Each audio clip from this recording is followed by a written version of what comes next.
And this actually ties with another guest where he was talking about thinking in bets. It was the CEO of Mobio, which is like a digital business card company. And he was talking about how he leans heavily on the sales calls, and he actually has him CC'd in all the sales emails so that he could see the incoming, get all the evidence of the customer conversations. That you're giving me a ton of ideas on how I could take this to work right now. Just the fact that, oh no, I don't need to conduct all the research studies. I just need to basically pipe in all the different sources of information for the people that meet our customers every day. Correct.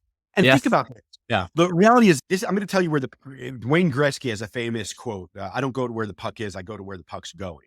I'm going to tell you where the puck is going in research. Recruitment of participants is getting increasingly more difficult. Recruitment of participants, meaning like any participant recruitment is hard. There is an influx of bad participants, people taking like fraudulently signing up for studies, which has always been a problem, but I think it's increasing. And I'm seeing that even customers we're experiencing some kind of feedback fatigue. And I think it's going to continue to get worse. So why this is so important is the good researcher of the future is not going to be thinking in terms of only primary research. They're going to be thinking of what data, what evidence do I have available? And how can I use that evidence to build my story to sell to my editor or executive producer that we can go to press with? Meaning that like the other point I'll make to you is this. News organizations, I don't want to talk about like the bullshit fake news organizations today, but like the idealized. Yes. The idealized news organization didn't go to press without validation or triangulation in research, corroboration in detective work, some sort of, are we certain that what we're going to press with is real?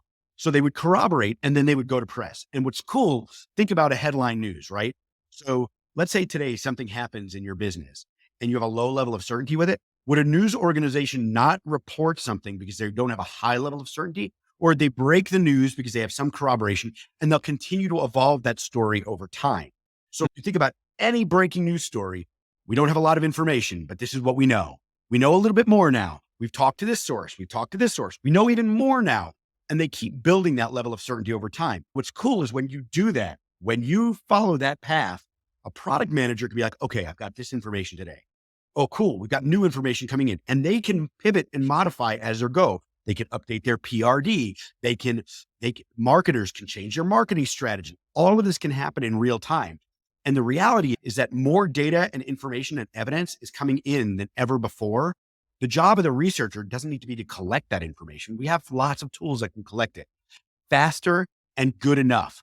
Our job is to interrogate it, build the story, tell the story in a time that the business can do something with it. Yeah, one experiment I had, I'm still running it when I have time to do it, is I have a Slack channel where I invite like all the leadership and all the different people that want to join, right? You market it like, hey, if you want to be part of this news feed, I'm just going to share like little bits of information as I'm learning it. And I'll send links to Dovetail and be like, hey, I just was in an interview. I thought it was really interesting. And then it leads to a thread discussion about that one data point. But it's not like a huge, like broad overarching conclusion. So, no, here's some more evidence. This is my thoughts about it. Yeah. But I think in my course, what I teach people is if you have a point of view, you can deliver so that we use these levels of certainty. We color coded them. So if you were like, okay, we're learning, this is why it matters. And this is what I think it means. You can still deliver that.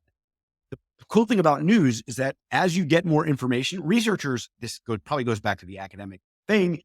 We don't want to be wrong. We're afraid that being wrong is going to blow back and reflect on us. But the reality is it's okay for us to communicate uncertainty. Yeah. And be wrong. It's okay for you to say, this is what we thought before. This is what we've learned. This is what we think now. But the cool thing is researchers, I teach this in my course. There are 3 types of like arguments. There's arguments of blame, there's arguments of value, and there's arguments of decisions. As researchers, it's your job to get people focused on arguments of decisions. Let me give you a real world example. Caden, why did you leave the toilet seat up? That is an argument of blame. That is me saying like, why did you do something? Ready? In research, Caden, why did you only interview 10 people? Your justification of that is now focused on why you made a decision about something. That even if you're never going to come to a term where you're going to convince your stakeholders, your group, that's okay. The second one is, Caden, what kind of person leaves the toilet seat up? Or in research, Caden, what kind of person doesn't validate qualitative methods with something else? What kind of person isn't going to do a survey of a couple hundred people before we make this call? That's a value argument. Value arguments never go anywhere. Think about how are you going to convince somebody who's already set in their mind that quant is better than qual? The third argument is arguments of decision. Okay, Caden, what are we going to do in the future to get you to put the toilet seat down? Ready? In research, cool. Caden, with what you've delivered today, what are we going to do? What are the next steps? And you see how the third one isn't arguing about how the sausage is made or why you made the decisions you did, which you made because you're the expert in research to begin with. Like, you don't ask your doctor, hey, why did you do an EKG? How did you come to that conclusion? Yeah, like we don't do that. We trust the physician to have made the call because they're an expert. This takes the decision and says, hey, this is what we've done. This is the evidence we've gathered. This is our level of certainty. What are we going to do with it in the future? And what I found at Twilio and other places where I've used this method is that it rightly focuses everything on what are we going to do with what we learned. And it assumes that the researcher is the expert in research, the methods, the collection tools, how we got there. If you had for example, let's say you and I were running a study. We have 3 weeks to do it. We recruit people